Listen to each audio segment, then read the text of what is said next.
Hi guys, this is Dr. McGrath, and I've had a few issues with people trying to figure out their unknown. And really, the first step is the hardest step, figuring out what test you want to do first. After that, you kind of get the ball rolling and know where you're going with it. So this video is going to address that. I was actually working with one of my students last night. I think it was last night. Anyways, we FaceTimed and we're chatting about her unknown and what she should do, and I thought I would make a video about that for you guys. So the unknown that we were talking about with her was her positive. It was K positive. And the first thing that she did, she knew that it was a cocci shape. So the best thing to do is to draw one of these little trees like we modeled for you on the first lab report. So she separated all the gram-positives into the bacilli and the cocci. So she knew she was over here. So immediately she could throw away those ones. She doesn't care about those. So she looked and she thought, what would be the next best test to do? And the sucrose phenol test was the next one that we did for her. So the sucrose test, if you remember, if the bacteria can eat the carbohydrate and make an acidic byproduct, it will turn the phenol red yellow. So it either turns it yellow or it turns it red. So in this case, the ones that turn yellow were number 17, 16, 1, and 3. And remember, we only care about the results of these guys, not these ones, because we've already determined we're not those. And we can find these results either the things that we got in lab. However, sometimes people mess up in lab when they're doing the controls. So I highly recommend looking up these results on a website like microbiologyinfo.com, and there's many other websites.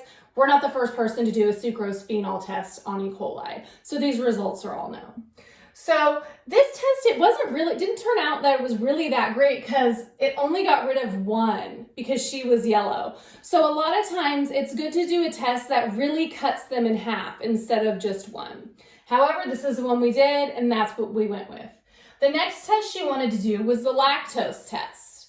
And it turns out because she was yellow, so it turns out out of 17, 16, 1, and 3, all of those were yellow on the lactose test. None of them were red. So that would have been a waste of time test to do. And that's what you need to look at and you need to determine before you ask me to do a test, is if it's one that's really needed to be done. Because this one, they were all positive. They were all yellow.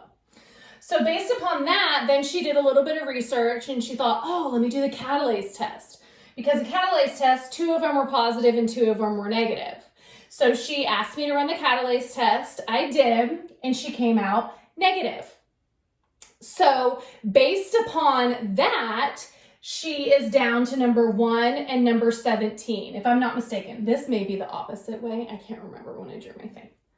So since she's between 1 and 17, that's Staph aureus and Staph epidermidis. So she decided she would just do the MSA plate because the MSA plate, if we remember, that has mannitol in it. And if you're Staph aureus, you're going to eat the mannitol and make an acidic byproduct. And if you're Staph epidermidis, you're not going to.